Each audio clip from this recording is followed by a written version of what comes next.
to be finished there. Yeah, they've really earned the stripes, haven't they? Really earned whatever reward they're having at the end of the day, whether it's a nice nice hot bath, just a nice cup of tea. I'm sure there's a few pints getting sunk in celebration. I might have one later on myself just to say that I finished. Yeah, nice celebratory pint to say you've definitely earned this one. Got room for a few down there after a race like that. Maybe just one. Maybe. So not. yeah, the team indeed was central. Crowe was first, Hay was 6th, Cameron Millen 13th, Matthew Sutherland 17th, Dale Coley, local athlete, was 22nd, and Conan McCaughey was 33rd, so 92. And believe it or not, Edinburgh Unicorn Hounds 114 got the silver medal, and then Christorfen got the bronze medals. Now we have the under-17 women's race here. We've got, early on we've got Anna Headley, who was the winner, who actually won in Run Sterling just the other month, and now she's already asserting herself again. So she's really, really picking up her form, isn't she? Yeah, she's a class athlete, and I think that's the way she likes to run. She likes to go to the front and dominate races, and just run hard and string the athletes out. And if you're going to beat me, you're going to have to run hard and come with me. Yeah, there's definitely a lot of ways to do it. You can sort of stick in the pack and save your energy, and then just come out of nowhere and surprise them all with a last run, or you can just go out straight away and assert down a marker and make the other athletes think. And it sometimes it might make them panic, might it, the athletes behind, and they might it might work to your advantage, but yeah, you never know with cross country. We've seen both today, haven't we? We've seen the sprint finishes and the close finishes, and we've seen them going right from the gun and stringing the field out, and it's the latter today. The latter in this race. We've got the stat though. It's the gap has definitely gone down, hasn't it?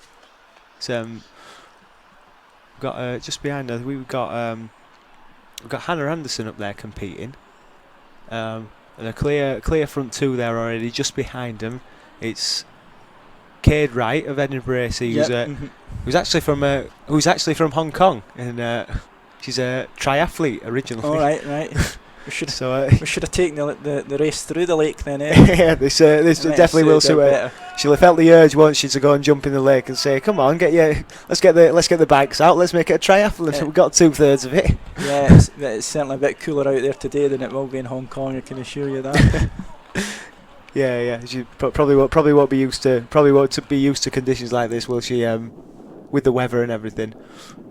I guess it depends how long she's been here, but she looked wrapped up there. She's doing well though to be up in third. It seems like she's clearly up there in the bronze medal position. And again, strong running from the leading protagonists here. You can see them going round the bit. This is them heading towards that puddle as they go into the golf course, and they're all looking fairly strong. Yeah, I mean, it already seems like the podium positions seem like they're settled now, don't they? Yeah, Headley's got a good lead to see the camera. It shortens the distance a bit. Yeah, I mean, she started off really well, and then it looked like the gap might be closing. When he got up the hill, it looks like Anna Headley might have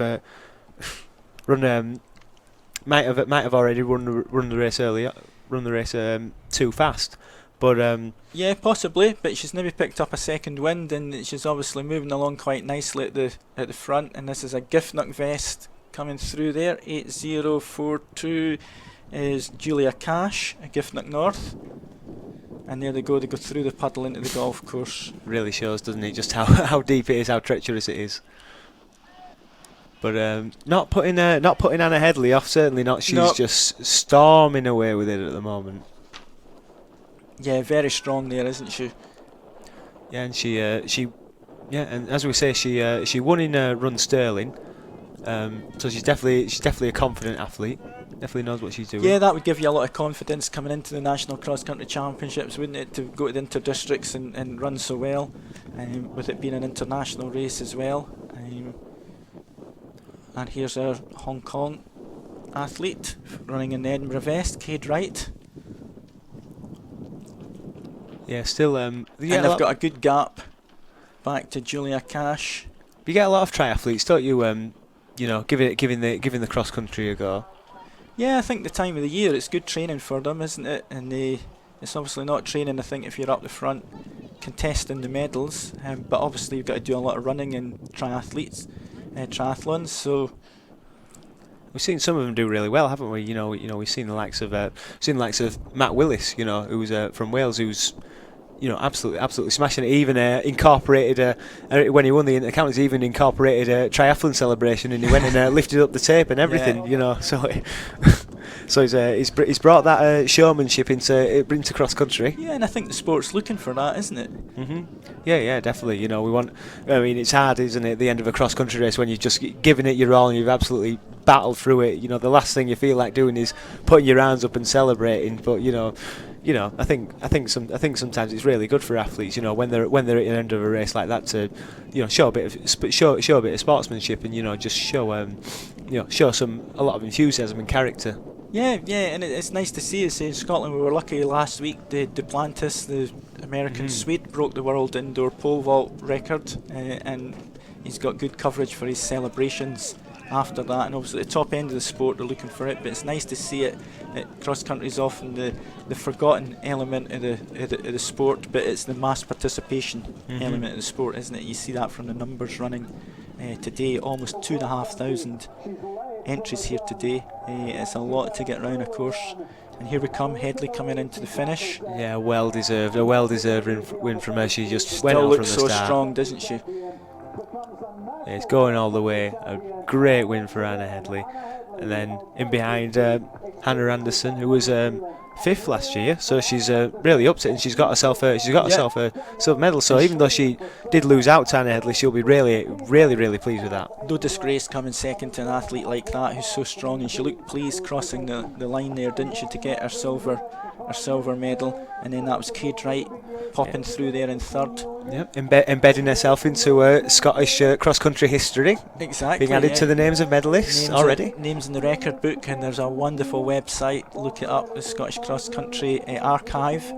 It's got all the results that are known, so you can look up number of finishers, all the results, team results, venues, participants, etc. It's a remarkable piece of work that people have contributed over many years, and Ron Morris and Alec Jackson keep that up to date now, I'm sure, with a few others, and they're joining the Roll of Honour.